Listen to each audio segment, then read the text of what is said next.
काही भाजप पक्षाने आपल्याला उमेदवारी दिलेली आहे, खूप मोठा विश्वास दाखवलेला आहे. आपण त्यांचा विश्वास कसे पात्र राहाल आणि काय कराल? भारतीय जनता पार्टीने माझ्यावरती 2017 मध्ये पण विश्वास टाकला आणि मी त्या विश्वासाचा पात्र पूर्ण प्रभागात काम केलेलं आहे. आम्ही नगरसेवक नाहीये 4 वर्षापासून, पण प्रशासन आणि जनतेमध्ये जी दुवा असायला पाहिजे ते दुवा समजून आम्ही 4 वर्षही काम केलेलं आहे. आमच्या इथले पश्चिम नागपूरला आमदार नाहीये तरी सुद्धा आमचे माननीय कोळे साहेब, माननीय संदीपजी जोशी यांनी आम्हाला मोठ्या प्रमाणात फंड दिला आणि पश्चिम नागपूरमध्ये खूप सारे कामं झाले. माननीय गडकरी साहेबांनी आम्हाला फंड दिला, माननीय बावनकुळे साहेबांनी, माननीय मुख्यमंत्र्यांनी फंड दिलेला आहे आणि या सगळ्या फंडामध्ये आम्ही पूर्ण पश्चिम नागपूरचा विकास केला आहे. त्यामध्येच प्रभाग 14 मध्येही सिमेंट रोड केलेले आहेत, गडर नाली केलेले आहेत. सगळा म्हणजे विकास चालू आहे.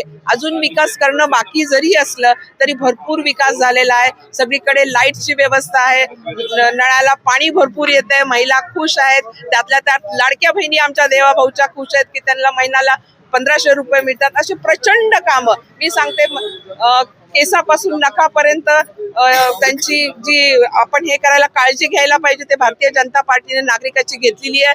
आपल्याला माहिती आहे आरोग्याच्या सुद्धा खूप साऱ्या योजना आहेत, त्याचा लोकांना फायदा होतो. त्यामुळे भारतीय जनता पार्टीच्या पाठीशी जनता खंबीरपणे उभी आहे, यात काही शंका नाही.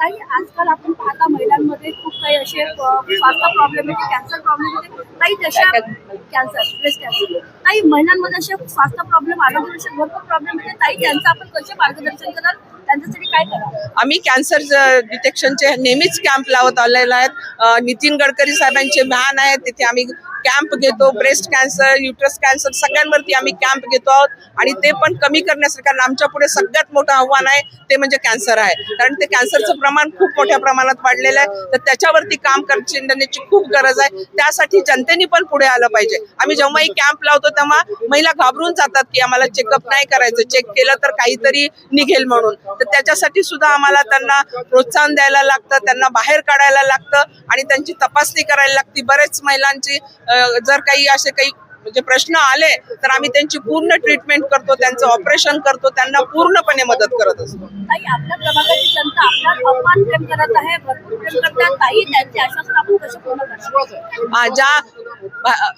भारतीय जनता पार्टीचं तर सगळ्यात पहिले मी आभार मानलेलंच आहे, पण जनतेचाही आभार मानते की ते माझ्यावर विश्वास टाकतंय आणि त्यांच्या विश्वासाला कुठेही तडा जाणार नाही.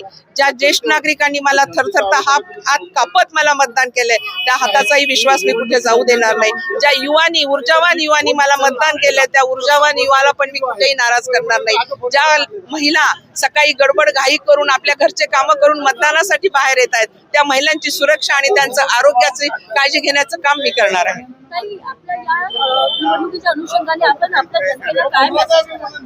मी जनतेला हेच मेसेज करू इच्छिते की तुम्हाला नम्र विनंती करते की कुठेही कुठल्याही प्रकारे इकडे तिकडे भटकू नका. भारतीय जनता पार्टीच्या पाठीशी राहा.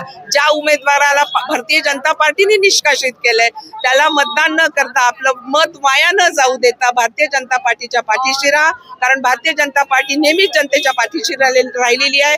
तळागाळातील लोकांचा विचार भारतीय जनता पार्टीने केलाय. तुम्हाला आठवत असेल 2014च्या पूर्वी काँग्रेसचं सरकार होतं, त्यांनी काय केलं? त्यांनी फक्त आपल्या बँका ओपन केल्या, आपले कारखाने ओपन केले.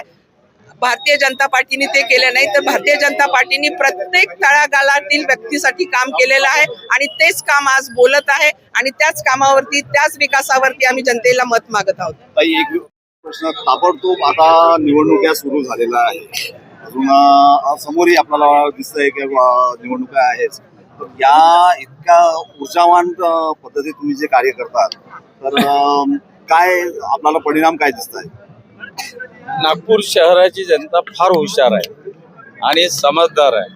त्यांना माहिती आहे आज नागपूर प्रचंड वेगाने विकासाकडे जाते आहे आणि विकास कोण करतोय तर आदरणीय नितीनजी, आदरणीय देवेंद्रजीच्या शिवाय या शहरात कोणी काही केलं नाही, विकास नावाचं गोष्ट केली नाही. आणि म्हणून आदरणीय नितीनजी आणि देवेंद्रजीला ऊर्जा द्यायची असेल तर पूर्ण नागपूर शहरात 100 पेक्षा जास्त कमळ फुलल्याशिवाय राहणार नाही याची मला खात्री आहे आणि भारतीय जनता पार्टीचाच विजय होईल आणि परत एकदा नागपूर विकासाकडे झेप घेईल.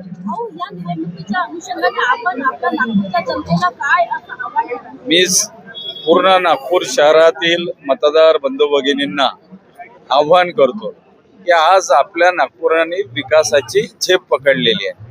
हा विकास आदरणीय नितीनजी आणि देवेंद्रजीच्या माध्यमातून होतो आहे. आदरणीय नितीनजी आणि देवेंद्रजींना जर आपल्याला ऊर्जा द्यायची असेल, आशीर्वाद द्यायचे असेल, तर नागपूर महानगरपालिकेत सर्वच्या सर्व कामं फुलवून सर्व नगरसेवक निवडून देऊन आदरणीय नितीनजी आणि देवेंद्रजींना विकासासाठी अजून ऊर्जा द्यावी, उत्साह द्यावं, एवढीच नम्र प्रार्थना मतदार राजांना करेल.